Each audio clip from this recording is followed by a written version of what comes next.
All right. Hi, everybody. My name is Anna Hunter, and I am the Associate Director of the Student Union at Texas Women's University. And I am here with Jess Tate, if you want to introduce yourself. I am Jess. I'm Manager of Media Services with IT Solutions in Texas Women's University. Great. So we're here and we just wanted to share a little bit about this program called Club TWU, a virtual dance party that we brought to our campus. And so we'll start off by explaining what our goal was in creating this program, and then we'll go into the more of the specifics regarding how we actually pulled it off. And we'd be happy to answer questions later on once you view this. Feel free to comment below with any questions that you have. All right, we'll just dive right in. Great. So our program goals for this were really 4 different areas. So one is we needed an alternative program to give students on their first night on, or the first weekend on campus, sorry.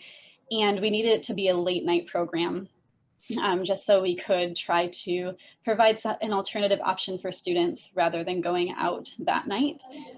We also needed to accommodate up to 1,500 students because our first year class was about this number.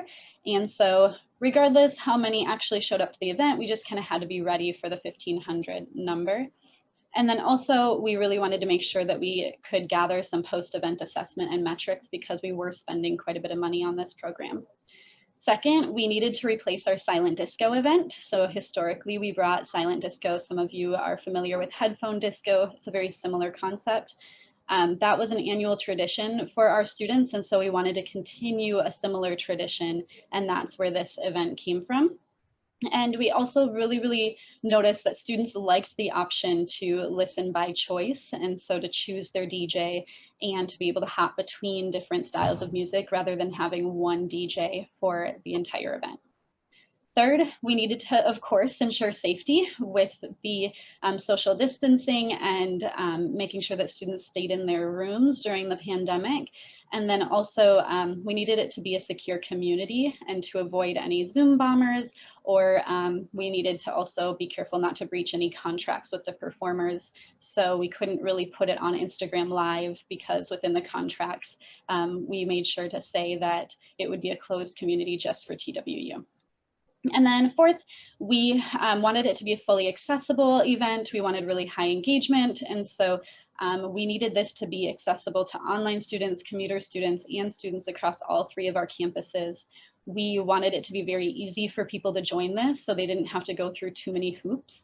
And then also we needed to make sure that students could feel a sense of connection or shared experience at the actual event.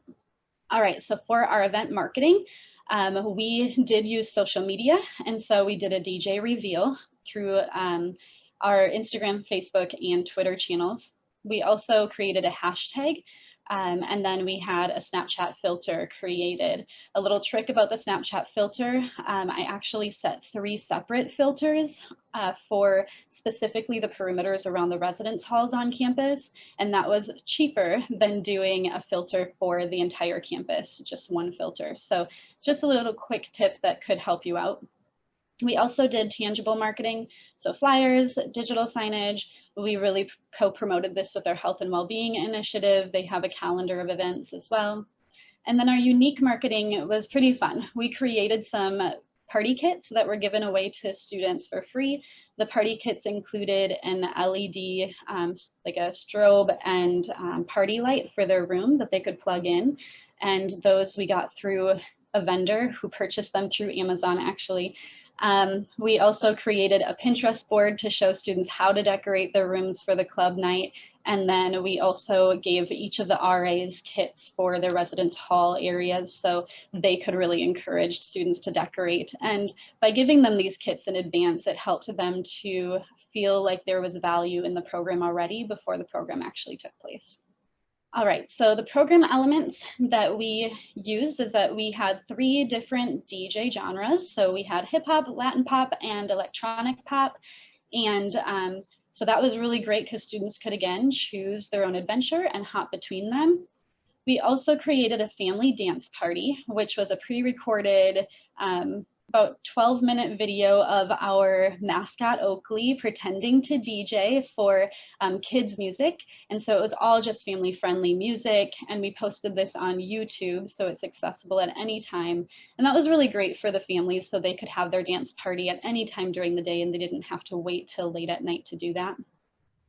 We again had our party kits that I had mentioned.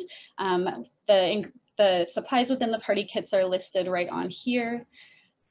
We had our Pinterest party board, as I mentioned as well, and that also gave some snack ideas for students. So glow in the dark punch, and I think we also did some blacklight cake pop recipes and things that students could prepare in advance for their parties. And then we did include DJ announcements throughout the event. And so we encourage students to share their photos and videos online using our hashtag Club TWU. And then we also had the announcements to like follow us on Facebook, Instagram, and Twitter. And then also we encourage people to connect with one another through the comments. And so there were a lot of DJ announcements that we created in advance and that we communicated with the DJs so they could each make those announcements. Okay, so as we were planning our program with all of those elements, of course, we needed really substantial technology support to be able to make it happen. So our technology needs were the following. We wanted to make sure it was engaging, again, to allow students to participate and communicate with one another. We wanted to make sure that it was accessible to all students. Again, with our attendance number, it really limited the platforms that we would be able to use. We needed to make sure that it was secure for those random people to not pop into the event and do their own promotions for their own products or whatever it may be. Simple, again, was a priority. We really wanted to make sure that students would have no more than 3 clicks to get to our actual event and no more than 1 login. And so that was pretty limiting as well. And then the analytics, we needed to make sure that post-event analytics would be available. And so we actually found a solution that was really, really great, that provided us a plethora of analytics, almost too many options that, that really helped us to see how successful the event was. So with all of those priorities for our technology, we reached out to our IT solutions department, and so Jess is from there. And so Jess is kind of our go-to person when we're trying to dream up a new program that has technology involved in it. And so once we reached out to her, we were really able to brainstorm and figure out the right solution. So I'm going to hand it over to Jess to talk about what solutions we found, and then we'll continue to talk about the success of the program. All right, well, to start off, we couldn't find a single solution that would meet all of our needs. So we kind of had to cultivate a solution using various resources that we had available to us. We began doing this by leveraging our university's adoption of Google Suite, G Suite, which included Google Sites. Via Google Sites, we created a single event hub that could only be accessed by authorized users. In this case, any student was able to authorize with their university credentials. We then created individual rooms via our university's adoption of livestream.com, which afforded each room to host unlimited participants each. We embedded these links within each of the rooms, so the links themselves were only available to event staff.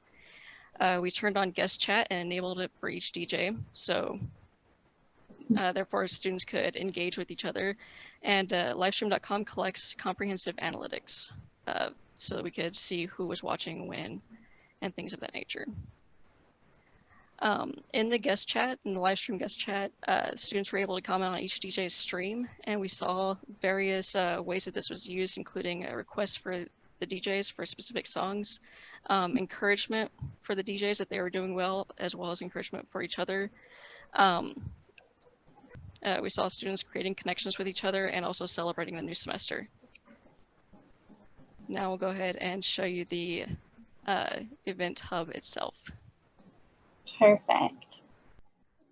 Okay, so this is the event that we sent students to. So as you can see, it was just sites.google.com/twu.edu/clubtwu. So it was a little bit long. We did create a bit.ly to get to this, which was just bit.ly slash Club TWU. So it was a lot easier when people were directed to the site.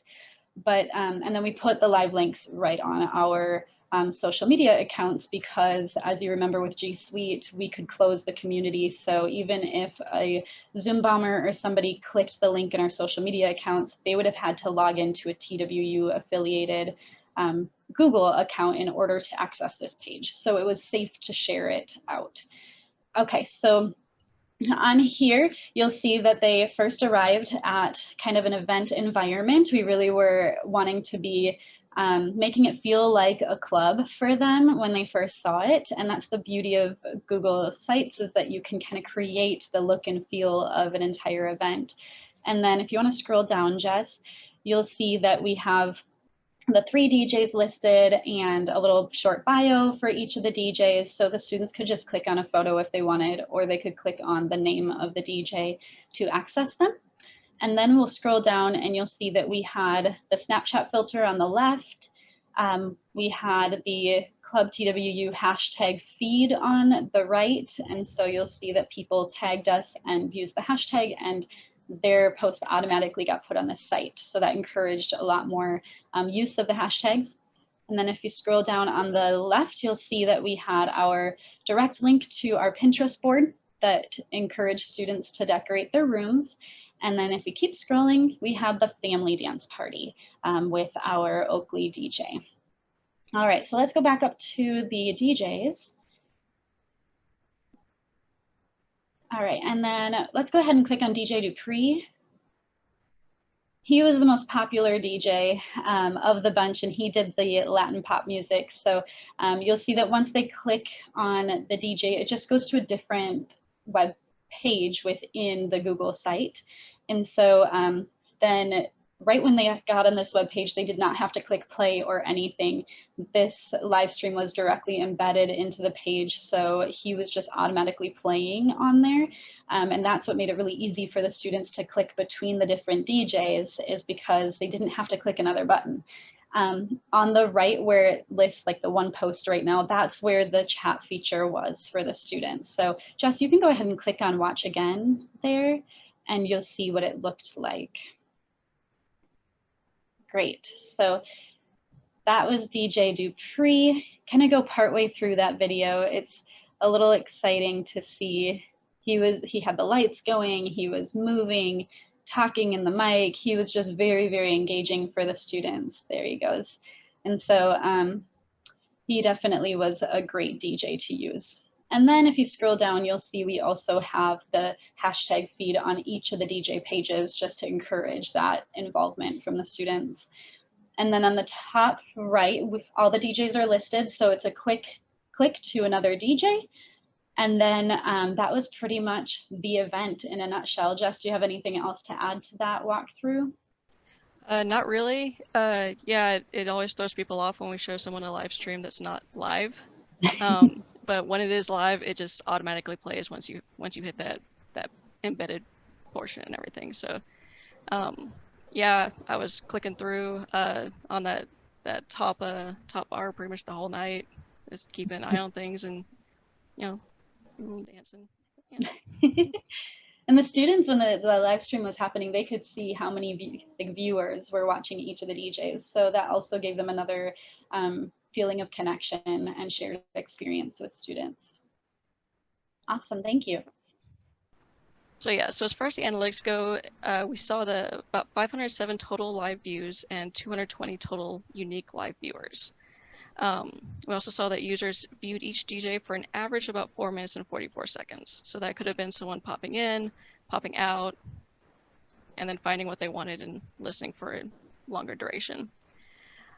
We also saw that students, 71.5% of our viewers were on desktop computers rather than tablets, or 28.5% were on their mobile devices. And this was very interesting to me with regards to what are students using outside of the classroom, because that's really what this event came down to. And we can utilize this to see how to create and cultivate programs in the future of this nature. There were a few technology challenges. For instance, livestream.com only allows one event streamed at a time. There are some platforms that allow for multi-stream, but we didn't have access to those. So we had to make sure that we had 3 total accounts purchased, which we happened to have available to us. Proprietary software was required in order to stream. So there was a mobile device option, there was a basic desktop option, and then a more complex desktop option. And training for all the users was required. And then also back to our account access, we weren't able to create a guest streaming access, so we had to provide temporary passwords to our otherwise secure university accounts. So we provide each DJ with the specific login information for their account and for their event, as well as detailed instructions for how to use the software. We also provided them with contact information for tech support, in this case myself, both before and during the event. 2 DJs opted to use the livestream.com mobile app, and neither of those 2 DJs reached out to tech support for assistance. One DJ had to use a more advanced Livestream Studio application, and this DJ, we actually spent about an hour together prior to the event learning how to use the software and setting everything up and making sure that it was tested and worked. So future events might require additional or alternative guides. For this one, I was anticipating just using one application. That one application was not used by any of the performers, so kind of had to go on the fly for the rest of it. All right, and then some programming takeaways for this as well. I would add a top 40 DJ in the future. I really liked having the 3 options that we had, and so I think I would consider adding a 4th DJ. There were several requests that were outside of the DJ style. For example, in the hip hop DJ's room, somebody requested a country song. And so we found that maybe a top 40 DJ where any random request that came through for like the sing along or pop songs would be a good fit there. Also, I would really highly suggest to book DJs that have a personality. We had one DJ who had done virtual DJing events before, and he was by far the most viewed and the most exciting DJ, had the most interaction with the students. And then the other 2 DJs were great. They were not used to doing a virtual style event. And so I'd really encourage to book DJs that have a personality, that speak on the microphone, that talk to the viewers. That on the one DJ, he was like dancing and doing his own grooving, and that encouraged other people to dance. He also played some line dancing songs that encouraged the other students that were watching to do line dancing in their rooms. And so that was a pretty big takeaway. Another is we had tried to do a scheduled photo outside of the students' residence halls where at a certain time we tried to have all the students like look out their windows and be dancing at the windows, and then we were going to take some photos. But we canceled that last minute because after talking more with the photographer, it kind of felt awkward taking photos of the residence halls and their windows. And so that was something that we were excited about at the beginning, but then of course, as we got closer to the time, we realized, oh, that could be really, really concerning if a student didn't realize this event was happening and they saw someone taking photos of the residence halls. So we called that off last minute. I do think it would be helpful to plant some students to take some photos and videos in the future. So having some student leaders, some commuter students, and maybe the dance team be in their spaces, taking photos to try to get the ball rolling with others, and using the hashtag. And so sometimes with these virtual events, I find that planting things helps a lot. So I think I would go that route down the road. And then adding giveaways and prizes throughout the event, I think would be really, really helpful. So having some themed prizes like the most chats in the chat box, or the best party pick, or the best decked out room, the best moves, those types of prizes and giveaways I think would be really beneficial and continue the engagement. All right, well, we hope that you all enjoyed learning about our Club TWU event. And again, we're happy to answer any questions that you might have.